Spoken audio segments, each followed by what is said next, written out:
வணக்க நண்பர்களே! நான் உங்கள் மாரிவேந்தன். அதாவது இந்த வீடியோ நீங்க ஏன் தெரியுமா பார்க்குறீங்க? அதுக்கு காரணம் நீங்க எங்க அப்பாகிட்ட தான் கேட்கணும். நான் ஏன் தெரியுமா இப்படி பேசுறேன்? அதுக்கு காரணம் நீங்க உங்க மாமனார்கிட்ட தான் கேட்கணும். என்னடா லூசு பய மாரி பேசிட்டு இருக்கிறீன்னு உங்களுக்கு தோணுதுல்ல? இந்த மாரி தான் சட்டசபையிலயும் பேசுறாய்ங்க. சட்டசபையா, இல்ல ஏதாவது சந்தக்கடையா, இல்ல சர்க்கஸ் கூடாரமான்னு வர வர தெரியறதே இல்ல மக்களே. ஒரு முன்னாடி ஒரு அமைச்சர் என்னடான்னா, டிஆர் மாரி வசனம் பேசிட்டு இருக்கிறாரு. இன்னொருத்தர் ஏடிஎம்கே காரன் வந்து பார்த்தீங்கன்னா, பஞ்ச் டயலாக்ல மின்னல முழுகி எலக்ட்ரிசிட்டிய பாய்ச்சுன்னு வந்து அதிமுக காரர் பேசுறாரு. இப்போ மாண்புமிகு அமைச்சர் திரு ஆதவ அர்ஜுனா வந்து பார்த்தீங்கன்னா, தைரியம் இருந்தா, திராணி இருந்தா பேசி பார்க்கலாம் அப்படிங்கிறாரு. ஆ இந்த பார்ட்டி ஃபண்ட் வந்து டிஎம்கே வாங்குச்சு. தைரியம் இருந்தா உங்க அப்பாகிட்ட வந்து கேட்டு சொல்லுங்க. எங்க உங்க அப்பாவ காணோம்.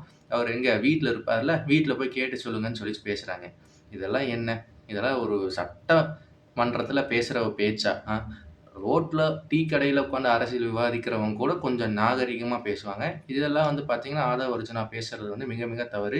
இதுக்கு பிள்ளையார் சொல்லி போட்டது விஜய் தான். இப்படின்னுலாம் செய்கை காமிச்சுட்டு, ஒரு நான் மாற்றுன்னு வர நீங்க, டிஎம்கே இந்த மாரி பேச ஆரம்பிச்சாங்கன்னா, எப்படி பேசுவாங்கன்னு எல்லாத்துக்கும் தெரியும். அவங்கள போய் மறுபடி இப்படி சீண்டிட்டு இருக்கிறாங்க. இது வந்து தவறு. நாகரீகமான விதத்தில அங்க சொல்லியிருக்கலாம். சரி ஓகே. ஃபர்ஸ்ட்டு பார்ட்டி ஃபண்ட் அப்படின்னா என்னடா? அப்படின்னு கேட்டீங்கன்னா, இந்த பார்ட்டி ஃபண்டுன்னு சொல்றதுனா, எலக்ட்ரோல் பாண்ட்ஸ். இவங்க ஏன் எலக்ட்ரோல் பாண்டுன்னு சொல்லாம பார்ட்டி ஃபண்ட் அப்படின்னு வந்து சொல்றாங்கன்னா, எலக்ட்ரோல் பாண்டு சொல்லிட்டோம் அப்படின்னா லீகல் டெர்ம். லீகலா தான்டா நாங்க வாங்கியிருக்கோம்.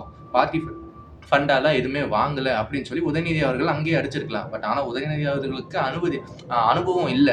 அனுபவம் இல்லாத காரணத்தினால பார்ட்டி ஃபண்ட் இல்ல. அது வந்து எலக்ட்ரோல் பாண்ட்ல வாங்கணும் அப்படின்னு சொல்றதுக்கு அவருக்கு தெரியல. அதனால அவர் வந்து அமைதியா அப்படியே உட்கார்ந்துட்டாரு. நம்ம அத சொல்லலாம். இப்ப அவங்க வாங்குனது வந்து பார்த்தீங்கன்னா, எலக்ட்ரோல் பாண்ட். பிஜேபி அரசாங்கம் இந்த பெரிய பெரிய நிறுவனமா இருந்தாலும் சரி, யாரா இருந்தாலும் சரி, அவங்கட்ட இருந்து லீகலா இனிமேல் பார்ட்டி ஃபண்ட் வாங்கலாம் அப்படிங்கிறதுக்காக, இந்த எலக்ட்ரோல் பாண்ட் அப்படிங்கிற ஒரு கான்செப்ட்ட கொண்டு வந்தாங்க. இது மூலமா வந்து பார்த்தீங்கன்னா, நீங்க தேர்தல் நன்கொடையா நீங்க வந்து எவ்வளோ பெரிய தொகையா இருந்தாலும் சரி, அத வந்து உங்களால லீகலா குடுக்க முடியும். இந்த லீகலா வர அமௌண்ட்ட டிஎம்கே மட்டும் தான் வாங்குச்சா? இல்ல. பிஜேபி வாங்கியிருக்கு, காங்கிரஸ் வாங்கியிருக்கு, திரிணாமுல் காங்கிரஸ் வாங்கியிருக்கு, டிஎம்கேயும் வாங்கியிருக்கு. அது யாருகிட்ட? திரு ஆதவ் அர்ஜுனா அவர்களுடைய மாமனாராகிய மார்ட்டின் குட்ஸ்கிட்டருந்து இந்த 4 கட்சியும் வாங்கியிருக்கு. அதிகமா வாங்குனது வந்து பார்த்தீங்கன்னா, பிஜேபி, 2 திரிணாமுல் காங்கிரஸ், 3 வந்து டிஎம்கே இல்ல. இவங்க கூட்டணியில இருக்கிற காங்கிரஸ். சரிங்களா? ஸோ, திமுகவ பார்த்து ஏன் வாங்குனீங்கன்னு கேட்டீங்க. அப்படியே பக்கத்துல உட்கார்ந்துருக்கிற காங்கிரஸ் எம்.எல்.ஏ.வ பார்த்து தைரியம் இருக்கா? திராணி இருக்கா? ஏன் வாங்குனீங்கன்னு சொல்லுங்க. அப்படின்னு நீங்க வந்து நான் எப்படி கேட்கணும். அப்புறம் இன்னொன்னு சொன்னாரு. என் பேர்ல எந்த ஒரு நிறுவனமும் இல்ல. எங்க மாமனார் சொத்து என்கிட்ட இல்லவே இல்லைன்னாரு. ஆக்சுவலா லீகலி அதுவும் கரெக்ட் தான். அவர் பேர்ல இல்ல. ஆனா அவர் மனைவி பேர்ல கிட்டத்தட்ட 20 கம்பெனி இருக்கு. எல்லா சொத்தும் அவங்க பேர்ல தான் இருக்கு. அதாவது இது எப்படி இருக்குதுன்னா, மாப்பிள்ளை இவரு தான். ஆனா அவர் போட்டிருக்கிற சட்டை என்றது. இல்ல என்றது இல்ல. அந்த மாரி தான் இருக்கு. ஸோ திரு ஆதவ அர்ஜுனா அவர்கள் வந்து பார்த்தீங்கன்னா, ஆரம்ப காலத்திலிருந்தே முன்னுக்கு பின் முரணா முழு பூசணிக்காவ சோத்துல மறைக்கிற மாரி தான் பேசுவாரு. இப்பவும் அதுதான் பேசியிருக்காரு. இதெல்லாம் உங்களுக்கு புரிஞ்சிருக்கும்னு நெனைக்கிறேன். எலக்ட்ரல் பாண்ட்ஸ் மூலமா தான் டிஎம்கே வாங்கியிருக்கு. இது லீகலா வந்திருக்கு. சரி இது கரெக்ட்டா? இத வந்து சுப்ரீம் கோர்ட்டே வந்து கண்டனம் வந்து தெரிவிச்சிருக்காங்க. என்னன்னா, நீங்க வந்து கம்பெனிங்க. உங்க கம்பெனிகளோட வேலை என்ன? தொழில பெருக்கிறது, மக்களுக்கு வேலைவாய்ப்பு குடுக்குறது. கட்சிகளுக்கு டொனேட் பண்றது உங்க வேல கிடையாது. அப்படின்னு சுப்ரீம் கோர்ட்டே சொல்லியிருக்காங்க. ஆனா இந்த எலக்ட்ரல் பாண்ட் கான்செப்ட் மூலமா எப்படின்னா, இவங்க வேண்டான்னே சொன்னாலும், நிறுவனங்கள் மூலமாவும் சரி, நபர்களும் சரி, அதுக்கு டொனேட் பண்ண முடியும். எவ்வளோ வேணாலும் முடியும். இவங்க வேணாம்னு சொன்னாலும் அத தடுக்க முடியாது. அந்த பாண்ட் இருக்கிற வரைக்கும் அவங்க பண்ணியே ஆகணும். சரி இது வந்து கரெக்ட்டா? Legally correct. மாரலி இது நாட் கரெக்ட். ஏன் அப்படின்னு சொல்றேன், இப்ப இவன் டொனேட் பண்றான். Martin groups. எல்லா கட்சிக்கும் பண்ணியிருக்கிறான். நாள பின்ன தமிழ்நாட்டுல எக்ஸாம்பிள் இப்ப டிஎம்கே ஆட்சிக்கு வந்துருந்துச்சுன்னு வச்சுக்கங்களேன். ஏதோ ஒரு தவறு பண்றாங்க. டிஎம்கே வந்து அவங்கள எதிர்த்து கேட்டுருவாங்களா? இவன் ஃபண்ட் பண்ணியிருக்கான். நார்மலா ஒரு காசு இல்ல நம்மளுக்கு யாராவது நல்லது பண்ணாங்களோ, அவங்ககிட்ட வந்து பார்த்தீங்கன்னா, நம்மளால கெட்டது பண்ண முடியாது, வராது. அப்படி இருக்கும்போது இவங்க இத்தன கோடி வாங்கியிருக்கும்போது, நீங்க அவங்களுக்கு எதிரா எப்படி ஆக்ஷன் எடுப்பீங்க? பை லா அவங்க மிஸ்டேக் பண்ணா எடுத்து தான் ஆகணும். ஆனா அந்த எடுக்கிறதுங்கிறது ஒரு கண் துடைப்பா தான் இருக்கும். மாரலி அது தப்பு தான். சரிங்களா? இந்த கான்செப்ட் விட்டுருவோம். அடுத்து தாவேக்கா அரசாங்கமும், காங்கிரஸும் சரி, இன்னொரு பிரச்சனையும் கிளப்பியிருக்காங்க. என்னன்னு பார்த்தீங்கன்னா, டெல்லியில வந்து அனைத்து கட்சி கூட்டம், இந்த டீலிமிட்டேஷன் இந்த கான்செப்ட்க்கு மறுபடியும் கூட்டியிருக்காங்க. சரி, இந்த டீலிமிட்டேஷன் கூட்டத்துக்கு, அனைத்து கட்சி கூட்டத்துக்கு யாரெல்லாம் வந்திருக்கா? தாவேக்கா ஒரு கூட்டணி கட்சிகள் தான் வந்திருக்காங்க. கிட்டத்தட்ட 30 எம்பிக்கு மேல இங்க வரல. அந்த 30 எம்பிக்கள் டிஎம்கே அண்ட் எம்பிக்கள் எம்பிஸ் சேர்ந்து வந்து வரல. எம்பி ஏடிஎம்கேக்கு வந்து பார்த்தீங்கன்னா, அந்த ராஜ்யசபா எம்பிஸ் அவங்கலாம் வந்து வரல. டிஎம்கேக்கும் இவங்களும் யாரும் வரல. போத் ராஜ்யசபா அண்ட் லோக்சபா எம்பிஸும் வரல. ஸோ ஏன் வரலன்னா, ஃபர்ஸ்ட்டு எம்பிஸ் வந்து பார்ட்டிஸோட ஃபேஸ் கிடையாது. அவங்க வந்து பார்ட் ஆஃப் த பார்ட்டி. தலைமை கிட்ட போய் நீங்க வந்து குடுத்துருக்கணும். நீங்க தலைமைய அழைக்காம, டைரக்ட்டா போய் நீங்க வந்து பார்த்தீங்கன்னா, எம்பிஸ வாங்க அப்படின்னு வந்து சொல்லியிருக்கீங்க. அது தப்பு. ஸோ மாரலி வந்து அது மிகப்பெரிய தப்பு. ஃபர்ஸ்ட் நீங்க போய் டிஎம்கே எம்எல்ஏஸ் வரோம்னா, ஒண்ணு உதயநிதி கிட்டயோ, இல்லன்னா ஸ்டாலின் கிட்டயோ நீங்க சொல்லியிருக்கணும். இல்ல சட்டசபையிலயாவது அத சொல்லியிருக்கணும். அப்படியெல்லாம் இல்லாம சு சு டைரக்ட்டா நீங்க போய் எம்பிஸ் கிட்ட கூப்பிடுறீங்க. அவங்க எப்படி வருவாங்க? 2வது ஏடிஎம்கே. ஏடிஎம்கே எப்படி வருவாங்க? ஏடிஎம்கேங்கிற கட்சிய நீங்க நாசமாக்க பார்க்கணுங்கிறீங்க. ஸோ அவங்க வராதது புரிஞ்சுக்க முடியுது. சரிங்களா? சரி டிஎம்கே ஏன் வரல அப்படிங்கிற ஒரு காரணம் சொல்றாங்க. காவேரி பிரச்சனை நடக்கும்போது நீங்க கூட்டல. அனைத்து கட்சி கூட்டத்த. இப்போ டீலிமிட்டேஷனுக்கு கூட்டுறீங்கன்னா என்ன அர்த்தம்? காவேரி பிரச்சனைய கூட்டுனா காங்கிரஸ் மேல பாயிண்ட் பண்ணுவாங்க எல்லாரும். இந்த டீலிமிட்டேஷன் கூட்டும்போது அந்த காவேரி பிரச்சனை மறந்துரும். பிஜேபிய பாயிண்ட் பண்ணிட்டு போயிடலாம். இதுதான் காங்கிரஸோட திட்டம். இத வந்து பார்த்தீங்கன்னா, டிஎம்கே புரிஞ்சுகிட்டு அவங்க வரலன்னு சொல்லிட்டு ஒதுங்கிட்டாங்க. அவங்களும் வந்து என்ன ஸ்டாண்ட் எடுக்குறாங்கன்னா, எப்படி இருந்தாலும் அது நடந்துச்சுன்னா, அத நாங்க எதிர்க்க தான் போறோம். ஸோ அது வந்து இந்த கூட்டத்தில அத தான் சொல்லுவாங்க. ஸோ நாங்க வர விருப்பம் இல்லன்னு சொல்லிட்டாய்ங்க. ஸோ டீலிமிட்டேஷன் வந்து திமுகவோட ஸ்டாண்ட் இதுல என்னவா இருக்கும்? அப்படிங்கிறத டெஸ்ட் பண்றதுக்காக தான் இந்த ஒரு கூட்டத்த காங்கிரஸ் வந்து முன்னெடுத்துச்சு. தாவேக்கா அவர்களும் சரி, வேற வழி இல்லாம பகடைக்காய்களா மாறிட்டாங்க இந்த இதுல. சரி, டீலிமிட்டேஷன்னு காங்கிரஸ் பயங்கரமா எதிர்க்குது. தமிழ்நாடே எதிர்க்குது. ஓகேங்களா? இதுல எதிர்க்கோணுமா? இல்ல வேண்டாமா? நீ என்னடா சொல்ற? அப்படின்னு கேட்டீங்கன்னா, டீலிமிட்டேஷன 2 விதமா பார்க்கணும். ஃபர்ஸ்ட் பாப்புலேஷன் அடிப்படையில டீலிமிட்டேஷன் வந்துச்சு அப்படின்னா, அத நம்ம கட்டாயமா எதிர்க்கணும். ஏன்னு வந்து பார்த்தீங்கன்னா, இந்திரா காந்தி அம்மையார் காலகட்டத்திலிருந்தே பாப்புலேஷன குறைக்கணும் அப்படிங்கிறதுக்காக பல்வேறு முயற்சிகள் எடுக்கப்பட்டுச்சு இந்தியா முழுவதும். அத சிறப்பா கடைபிடிச்சது வந்து பார்த்தீங்கன்னா, தென்னிந்திய மாநிலங்கள். இன்னும் சிறப்பா சொல்லணும்னா, கேரளாவும், தமிழ்நாடும் அத ரொம்ப அளவுக்கு பாப்புலேஷன குறைச்சிருக்காங்க. இன்னும் சொல்லணும்னா, யூரோப் கண்ட்ரீஸான இட்டாலி மாரியான கண்ட்ரீஸ விட பர்த் ரேட் தமிழ்நாட்ல ரொம்ப கம்மி. நீங்க எக்ஸாம்பிளுக்கு நீங்களே பார்க்கலாம். எங்களுக்கு தெரிஞ்சவங்கள்லயே வந்து பார்த்தீங்கன்னா, பொறந்த குழந்தைங்க 1 குழந்தை இருக்கும். மேக்ஸிமம் 2 குழந்தை. அதுக்கு மேலலாம் இல்ல. ஆனா நார்த் இந்தியால அன்பார்ச்சுனேட்லி அப்படி இல்ல. அவங்க கடையே பிடிக்கல. சொன்ன இம்ப்ளிமெண்ட் பண்ண சென்ட்ரல் கவர்ன்மெண்ட்ஸ் தான் பிஜேபி சரி, காங்கிரஸ் சரி நாட்ல ஆண்டாங்க. ஆனா அவங்கள இவங்க இம்ப்ளிமெண்ட் பண்ணவே வைக்கல. சரிங்களா? ஸோ அங்க பாப்புலேஷன்ஸ் வந்து பயங்கரமா வளர்ந்துருச்சு. ஸோ அப்படி இருக்கறனால அன்பார்ச்சுனேட்லி இந்தியாங்கிற ஒரு கண்ட்ரி வந்து பார்த்தீங்கன்னா, சரியா டெவலப் ஆகல. சதர்ன் பார்ட்ஸ் டெவலப் ஆயிருக்கு. பாப்புலேஷன் கம்மியானனால, மோர் வந்து பார்த்தீங்கன்னா, இங்க இண்டஸ்ட்ரி செக்டார்ஸ் கொண்டு வந்தோம். எலான் மஸ்க் சொல்லுவாப்ல, "the more there is the population, the less there will be a growth. The less there will be a population, the more there will be a growth" அப்படின்னு சொல்லுவாப்ல. எடுத்துக்காட்டா America, Europe மாரி கண்ட்ரீஸ்லயும் அவங்க சொன்னாங்க. So அதுதான் correct. So இங்க population கம்மியா இருக்கறனால சதர்ன் ஸ்டேட்ஸ் அங்க வளர்ந்தாங்க. நார்த்னால வளர முடியல comparative to southern states. So அப்படி இருக்கும் பொழுது இவங்க இந்த டீலிமிட்டேஷன கொண்டு வராங்க. ஸோ இந்த டீலிமிட்டேஷன் முக்கியமா?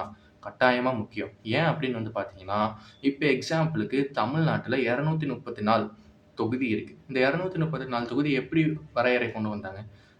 ஒரு சட்டமன்றம் இப்ப நான் சிங்கனூர் சட்டமன்ற தொகுதியில இருக்கிறேன். என்னோட தொகுதியில வந்து பார்த்தீங்கன்னா, ஒரு 10,00,000 ஓட்டு இருக்குன்னா, ஓகே ஒரு 10,00,000 ஓட்டுக்கு ஒரு தொகுதி அப்படின்னு சொல்லி கொண்டு வந்தாங்க. இது பேஸ் பண்ணி தான் கொண்டு வரணும். நாளைக்கு இந்த 10,00,000 20,00,000 ஆச்சுன்னா, இந்த சிங்களூர் சட்டமன்ற தொகுதியவே 2ஆ பிரிக்கணும். ஏன் அப்படின்னா, அப்படி இருந்தா தான் நிர்வாக ரீதியா அங்க வந்து சிக்கல் இருக்காது. ஸோ ஒரு தொகுதியில் இவ்ளோ பாப்புலேஷன் இருந்துச்சுன்னா, அங்க வர ஃபண்ட்ஸும் பத்தாது. ஸோ அதனால நிர்வாகத்துக்காக அப்படி பிரிப்பாங்க. அதுதான் வந்து மக்களுக்கும் நல்லது, அரசாங்கத்துக்கும் நல்லது. இதே தான் டைரக்ட்டா வந்து பார்த்தீங்கன்னா, சென்ட்ரலுக்கு எம்பி தொகுதிகளுக்கும் போகும். ஸோ அப்படி எம்பி தொகுதிகளுக்கு போகும்போது, இப்ப தமிழ்நாட்டுக்கு எக்ஸாம்பிள் ஒரு 5,00,000லிருந்து 10,00,000 வரைக்கும் ஒரு எம்பி தொகுதி இருக்கு அப்படின்னு சொல்லிட்டு எக்ஸாம்பிளுக்கு வச்சுக்கங்க. ஆனா இங்க அதே யுபி, பீகார், மத்திய பிரதேஷ், மகாராஷ்டிராலாம் வந்து பார்த்தீங்கன்னா, 20,00,000 30,00,000த்துக்கெல்லாம் ஒரு எம்பி தொகுதி இருக்கு. ஸோ இப்படி இருக்கும்போது, சத்தியமா வந்து வந்து பார்த்தீங்கன்னா, அவங்கனால வந்து நிர்வாகம் செய்யவே முடியாது. அதனால தான் எந்த ஒரு ஸ்கீம்ஸ் இம்ப்ளிமெண்ட் பண்ணும்போது நார்த் இந்தியால பிராக்டிகலி அது வந்து பார்த்தீங்கன்னா, ரொம்ப கஷ்டமா இருக்கு. ஸோ அதனால இவங்க வந்து சீட்ஸ் இன்கிரீஸ் பண்ணணும் அப்படின்னு சொல்றாங்க. இது ஃபேரா? கேட்கறக்கு ஃபேரா இருக்கு. ஆனா, சென்ட்ரல் கவர்ன்மெண்ட் முன்னாடி நீங்க என்ன சொன்னீங்க? பாப்புலேஷன் குறைங்க அப்படின்னு. நீங்க சொன்ன பேச்ச நம்பி உங்கள ஒபே பண்ண எங்களுக்கு பனிஷ்மென்ட்டா எங்களுக்கு சீட்ஸ் ஏறாது. ஆனா நீங்க ஒபே பண்ணாதவங்களுக்கு சீட்ஸ் வந்து ஏறும். ஸோ அப்படி பாப்புலேஷன் பிரகாரம் டீலிமிட்டேஷன் வந்துச்சு அப்படின்னா, கட்டாயமா இத நம்ம வந்து எதிர்த்து தான் ஆகணும். இதுக்கு மாற்று கருத்தே இல்ல. காங்கிரஸும் சரி, எந்த கட்சி அத எதிர்த்தாலும் நம்ம கூட தான் நின்னாகணும். பட் பிஜேபி சைட்லேருந்து என்ன சொல்றாங்கன்னா, பாப்புலேஷன் பேசிஸ்ல பண்ண மாட்டோம். 50% இப்ப இருக்கிறதுல 50% அப்படியே இன்கிரீஸ் பண்ணுவோம். எக்ஸாம்பிளுக்கு தமிழ்நாட்டுக்கு 39 தொகுதி இருக்கு. பாண்டிச்சேரி சேர்த்து 40ன்னு வச்சுக்கோங்க. இப்ப இதுல 50 இன்கிரீஸ் ஆகுது அப்படின்னா, 40ல 50% எவ்வளோ? 20. ஸோ 40 + 20 60 தொகுதியா நம்மளுக்கு வரும். இப்ப யூபிக்கு வந்து 80 இருக்குன்னு வச்சுக்கங்க. சரி 100 தொகுதி இருக்குன்னு வச்சுக்கங்க. 100ல 50% எவ்வளோ? 50. ஸோ 100 + 50 150 தொகுதியா இருக்கும். இப்படி போகும்பொழுது பார்த்தீங்கன்னா, டீலிமிட்டேஷன் நம்மளுக்கு பிரச்சனை இல்ல. ஏன்னா, ஏற்கனவே இருக்கிறது தான் இன்டு 2 மாறுது அங்க. ஸோ அப்படி இருக்கும்போது, இப்ப ஏற்கனவே நமக்கு 7.2% இப்ப இருக்கிற 542 தொகுதியில நம்மளுக்கு வந்து இருக்கு. ஸோ இது வந்து அப்படியே இன்கிரீஸ் ஆகும்போது, நம்மளுக்கு அதுல வந்து பிரச்சனை இல்ல. ஸோ இப்படி டீலிமிட்டேஷன் கொண்டு வந்தாங்கன்னா, இத நம்ம ஆதரிக்கலாம். அது நம்மளுக்கு தேவையும் கூட. ஏன்னா இந்தியாவோட வளர்ச்சிக்கு அதுல உதவும். நிர்வாக சிக்கல் வந்து இதனால தான் இல்லாம இருக்கும். பட் ஆனாலும், இதுல ஒரு பிரச்சனை இருக்கு. காங்கிரஸ் என்ன சொல்றாங்க அப்படின்னு வந்து பார்த்தீங்கன்னா, இது கொண்டு வந்தா ஏற்கனவே மாநிலங்களவையிலயும் சரி, மக்களவையிலயும் சரி பேசறதுக்கு நேரம் குடுக்க மாட்டேங்கிறாய்ங்க. ஏதாவது நம்ம பிரச்சனைய வந்து அங்க பேச போனா நேரம் இல்லைன்னு சொல்லிட்டு மூடிர்றாங்க.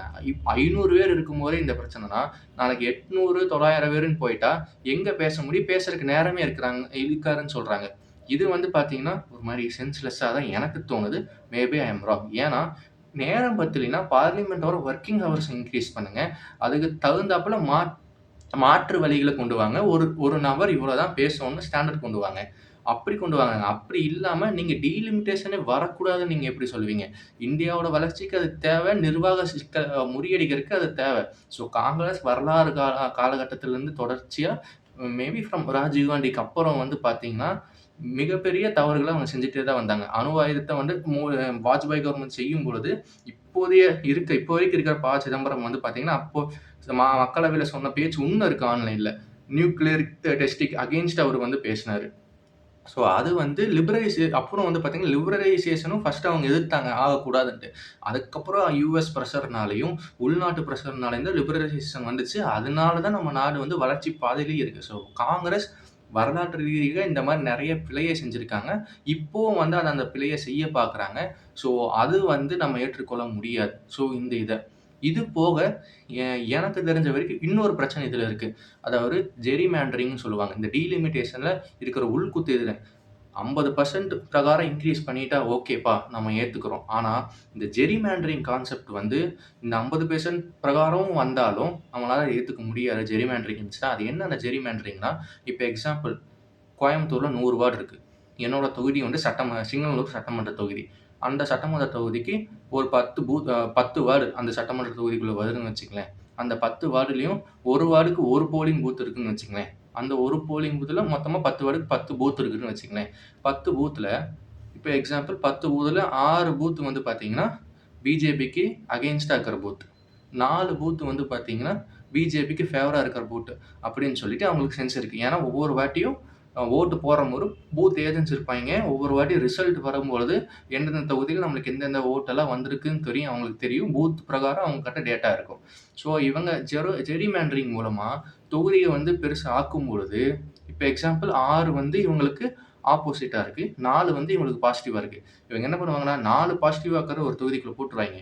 2 வந்து ஆப்போசிட்டிவா இருக்கிறது வந்து பார்த்தீங்களா, அதையும் இந்த தொகுதிக்குள்ள கொண்டு வந்துருவாய்ங்க. ஸோ இவங்களுக்கு என்ன ஆச்சு, ஆன்டி பிஜேபி ஓட்ஸ் வந்து இங்க கம்மியாகும். ஸோ 6:4ன்னு மாறிரும். இங்க 6ஆ இருந்தது வந்து இந்த 4 கூட சேர்ந்து 4 + 2 6ஆ மாறிரும். ஸோ இந்த மாரியான சூட்சமமான வேலைய பிஜேபி செய்யும்.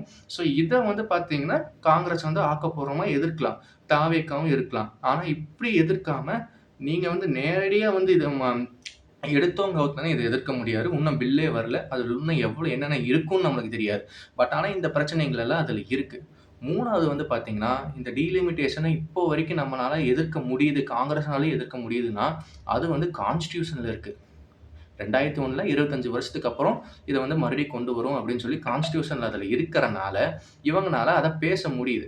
ஸோ, அதனால மறுபடியும் பிஜேபி அரசாங்கம் டீலிமிட்டேஷன் கொண்டு வரும்போது, கான்ஸ்டிடியூஷன்ல இது இருக்கும் அப்படின்னு சொல்லி அவங்க வந்து அந்த பில்லுல அவங்க மென்ஷன் பண்ணணும். அப்படி இல்ல அப்படின்னா, இப்ப டீலிமிட்டேஷன் பண்றான். அடுத்த 1 வருஷத்துலயோ, இல்ல 10 வருஷத்துலயோ மறுபடியும் அவன் பண்ண முடியும். வேற ஒரு பிரகாரம் பண்ண முடியும். கான்ஸ்டிடியூஷன்ல தெளிவா பாப்புலேஷன் பேசிஸ்ல அது இருக்கும் அப்படின்னு சொல்றாங்க. இவங்க பாப்புலேஷன் பேசிஸ் இல்லாம எக்ஸ்ட்ரா 50% இப்ப இருக்கிறதுல 50% பிரகாரம் நாங்க பண்ணுவோம். அப்படின்னு வந்து அவங்க சொன்னாங்கன்னா, ஓகே கரெக்ட்டா இருக்கும். ஸோ என்ன பொறுத்த அளவுக்கு வந்து பார்த்தீங்கன்னா, இந்த டீலிமிட்டேஷன்ல 3 பிரச்சனை இருக்கு. 1 பாப்புலேஷன் அடிப்படையில இத கொண்டு வரக்கூடாது. கொண்டு வந்தோம்னா நம்மளுக்கு பாதிப்பு. சட்டத்த மதிச்சு, சென்ட்ரல் கவர்மெண்ட்ட மதிச்சு செயல்பட்ட நம்மளுக்கு இவங்க வந்து நம்பிக்கை இல்லாத வகையா கொண்டு போருவாங்க. ஸோ இத பிஜேபி பண்ணுச்சு அப்படின்னா, it's a political suicide. Southern பார்ட்ஸ்ல அவங்களுக்கு வரவே முடியாது. 2வது இத வந்து பார்த்தீங்கன்னா, அந்த ஜெரி மேண்டரிங் பிரகாரம் பிஜேபி வந்து வர புது தொகுதிகள பிரிக்கக்கூடாது. பிரிக்க விடாத மாரி எதிர்க்கட்சிகள் செயல்படணும். ஜெரி மேண்டரிங்னா என்னன்னு உங்களுக்கு புரிஞ்சிருக்கும்னு நெனைக்கிறேன். புரியலைன்னா கமெண்ட்ஸ்ல சொல்லுங்க. தெளிவா மெசேஜ் பண்றேன். 3வது வந்து பார்த்தீங்கன்னா, இந்த இது அந்த கான்ஸ்டிடியூஷன்ல அடுத்த 25 வருஷத்துக்கு என்ன பண்ண போறோம்னு இருக்கறனால தான், இப்ப நம்மளால எதிர்க்க முடியுது. ஏன்னா கான்ஸ்டிடியூஷன் இருந்துச்சுன்னா 2/3 மெஜாரிட்டி வேணும்.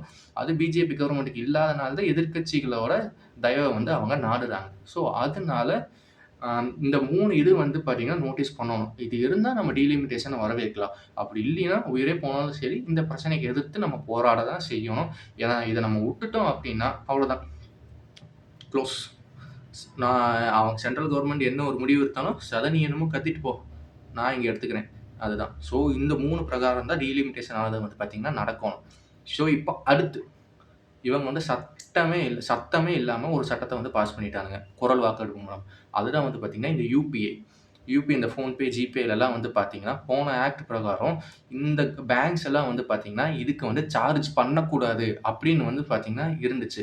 இப்ப வந்து பார்த்தீங்கன்னா, இதுல நடக்கிற டிரான்சாக்ஷனுக்கு பேங்க்ஸ் எல்லாம் வந்து பார்த்தீங்கன்னா, சார்ஜஸ் பண்ணிக்கலாம். எப்படி ஏடிஎம்க்கு வந்து அவங்க சார்ஜ் பண்றாங்க, மெசேஜஸ்க்கு வந்து சார்ஜ் பண்றாங்க. அப்புறம் மினிமம் பேலன்ஸ் வைக்கலைன்னா பெனால்டி போடுறாங்க. இந்த மாரி யுபிஐ டிரான்சாக்ஷன் நடந்தாலும் சார்ஜ் பண்ணிக்கலாம் அப்படின்னு வந்து சொல்றாங்க. பட் ஆனா, இந்த சட்டத்துல என்ன ஒரு தெளிவு இல்லைன்னா, எந்த அமௌண்ட்டுக்கு மேல நீங்க பண்ணா சார்ஜ் பண்ணுவீங்க? இப்ப எக்ஸாம்பிள் நானு என் ஃப்ரெண்டு அவனுக்கு மாத்துனால இதுக்கு சார்ஜா? இல்ல நான் வந்து ஒரு பிசினஸ் கம்பெனிக்கு நான் வந்து பே பண்றேன். இப்ப டீ குடிக்க போறேன். டீ கடைக்கு போய் பே பண்ணா அது பிசினஸ் அக்கவுண்டா இருக்கும். அந்த பிசினஸ் அக்கவுண்ட்க்கு பே பண்ணேன்னா அதுக்கு டாக்ஸ் பிடிக்குமா? ஸோ பே பண்ற என்கிட்ட இருந்து நீங்க சார்ஜ் பண்ணுவீங்களா? இல்ல யாரு வாங்குறாங்களோ அவங்க கிட்ட இருந்து வாங்குவீங்களா? இல்ல 2 பேர்த்துகிட்ட இருந்தும் வாங்குவீங்களா? இதுல தெளிவே இல்ல. ஸோ இது எப்படி இருக்குதுன்னா, ஒரு எலிப்புரி மாரி ஃபர்ஸ்ட்டு கொண்டு வந்தாய்ங்க யுபிஐய. இது மூலமா வந்து பார்த்தீங்கன்னா, நம்மள எல்லாத்துக்கும் இதுக்கு அடிக்ட் ஆக்குனாய்ங்க. இப்ப யுபிஐ இல்லாம நம்மளால இருக்கவே முடியாது. ஸோ இப்போ வந்து பார்த்தீங்கன்னா, யுபிஐக்கு சார்ஜ் பண்ண பார்க்குறாய்ங்க. ஏற்கனவே டாக்ஸு, லொட்டு லொசுக்குன்ட்டு இந்த பேங்க் வந்து அப்பப்ப ஏதோ ஒரு காச புடிச்சுக்கிறான். மினிமம் பேலன்ஸ்ன்னு காச புடிச்சுக்கிறான். எல்லாமே வந்து பார்த்தீங்கன்னா, middle class, lower middle class, poor class. இவங்க 3 பேர்த்தோட தலையில தான் வந்து விடியுது. இப்ப எக்ஸாம்பிள் இந்த யுபிஐக்கும் கொண்டு வந்துட்டீங்க அப்படின்னா, எங்க தான் போறது? ம். இங்க யாருமே வந்து பார்த்தீங்கன்னா, மிடில் கிளாஸ்ல 25,000க்கு மேல, 30,000க்கு மேலலாம் வருமானம் இல்ல. ஏற்கனவே இன்ஃப்ளேஷன் ரேட் பயங்கரமா எகிறிட்டு இருக்கு. இதுல நீங்க இதையும் கொண்டு வந்தீங்க அப்படின்னா, எப்படி சமாளிக்க முடியும்? நீங்க கொண்டு வர சட்டம் எல்லாமே பட்ஜெட் ஒவ்வொரு வாட்டி போடும்போது அதுல மிடில் கிளாஸும் காணோம், லோவர் கிளாஸையும் காணோம். எல்லாமே ஹை கிளாஸ்க்கு தான் இருக்கு. ஸோ, இப்ப இதையும் கொண்டு வந்து போட்டீங்க அப்படின்னா ரொம்ப பிரச்சனையாகும். இத வந்து சத்தமே இல்லாம வந்து இத இம்ப்ளிமெண்ட் பண்ணிட்டாங்க. இத வந்து எதிர்க்கணும். ஆனா, எந்த ஒரு எதிர்க்கட்சியுமே வந்து இத பெருசா பேச மாட்டேங்கிறாங்க. அது ஏன்னு யாருக்கும் தெரியல. டீலிமிட்டேஷன பத்தி பேசுறாங்க. கரெக்ட் பேசணும். ஆனா, இதுவும் ஒரு அடிப்படையான பிரச்சனை. ஒரு நாளைக்கு கிட்டத்தட்ட நானே வந்து பார்த்தீங்கன்னா, ஒரு 5லேருந்து 6 டிரான்சாக்ஷன் நடக்கிறேன். ஒரு டிரான்சாக்ஷனுக்கு வந்து பார்த்தீங்கன்னா, 0.2% இருந்து 0.4% வரைக்கும் புடிப்போம் அப்படின்னு வந்து இப்ப சொல்றாங்க. ஆனா, தெரியவில்ல. பட் ஆனா, இது வந்து தவறு. இது வந்து புடிக்கக்கூடாது. புடிச்சீங்க அப்படின்னா, இது ஒரு எக்ஸ்ட்ரா பர்டனா தான் ஆகும். இது வந்து பார்த்தீங்கன்னா, கவர்மெண்ட் மேல வெறுப்பு தான் வந்து மறுபடியும் வந்து கொண்டு வரும். சரி மக்களே, நெறையா பேசிட்டோம். டீலிமிட்டேஷன் பத்தி பேசினோம். சட்டசபையில நடந்த கூத்த பத்தி பேசினோம். அப்புறம் இந்த யுபிஐ பத்தி பேசியிருக்கோம். உங்களுக்கு புடிச்சிருந்தா தயவு செஞ்சு லைக் பண்ணுங்க, ஷேர் பண்ணுங்க, சப்ஸ்கிரைப் பண்ணுங்க. நம்ம சேனல க்ரோ பண்றக்கு உங்க ஃப்ரெண்ட்ஸ் கிட்டயும் ரெக்கமெண்ட் பண்ணுங்க. நெறைய சப்ஸ்கிரைப் பண்ண வைங்க. என்னோட கன்டென்ட் எல்லாம் உங்களுக்கு புடிச்சிருக்கும்னு நெனைக்கிறேன். என்ன ஒரு உங்களுக்கு மாற்று கருத்து இருந்தாலும் கமெண்ட் பாக்ஸ்ல போடுங்க. டீட்டெயிலா டிஸ்கஸ் பண்ணலாம். நன்றி, வணக்கம்.